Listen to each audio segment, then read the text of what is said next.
பெண்கள் தினமும் கடைபிடிக்க வேண்டியவை. இந்த மாதிரி ஆன்மீக தகவல்களை தெரிந்து கொள்ள ஆன்மீக வரலாறு தமிழ் சேனலை சப்ஸ்கிரைப் செய்து கொள்ளுங்கள். பெண்கள் தினமும் காலையில் வாசற் கதவை திறக்கும்போது லட்சுமி தேவி நமது வீட்டிற்குள் வர வேண்டும் என வேண்டிக் கொண்டு கதவை திறக்க வேண்டும்.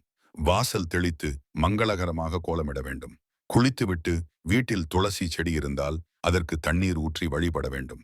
துளசி மாடத்தில் விளக்கேற்ற வேண்டும். பூஜை அறையில் தினமும் காலையில் புதிய மலர்கள் சாற்றி விளக்கேற்றி வழிபட வேண்டும். சமையலறையை சுத்தமாக வைக்க வேண்டும்.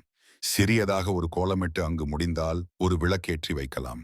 அன்னபூரணியின் படம் இருந்தால் சமையலறையில் வைத்தால் தரித்திரியம் ஏற்படாது. அன்னபூரணிக்கு தினமும் விளக்கேற்றி சமைத்ததும் சாதத்தில் சிறிது நெய், 2 துளசி இலைகளிட்டு நைவேத்தியம் செய்ய வேண்டும். காலையில் முதலில் பால்தான் காய்ச்ச வேண்டும். பாலை காய்ச்சி சிறிது சர்க்கரை சேர்த்து தெய்வத்திற்கு படைத்த பிறகே வீட்டில் உள்ளவர்கள் சாப்பிட வேண்டும். மாலையில் வீட்டின் வாசப்படியில் விளக்கேற்ற வேண்டும். காலையில் போட்ட பூ இருந்தால் அதை அகற்றி விடலாம். பெண்கள் வாசப்படியில் அமர்ந்து தலைவாரக்கூடாது. வீட்டில் சமைக்கும் போது சாதமோ ஃபாலோ கருகி விடாமல் பார்த்து கொள்ள வேண்டும். விளக்கினை வாய் வைத்து ஊதியோ கையால் விசிறியோ அணைக்க கூடாது. மாலை நேரத்தில் கடன் வாங்கவோ கொடுக்கவோ கூடாது.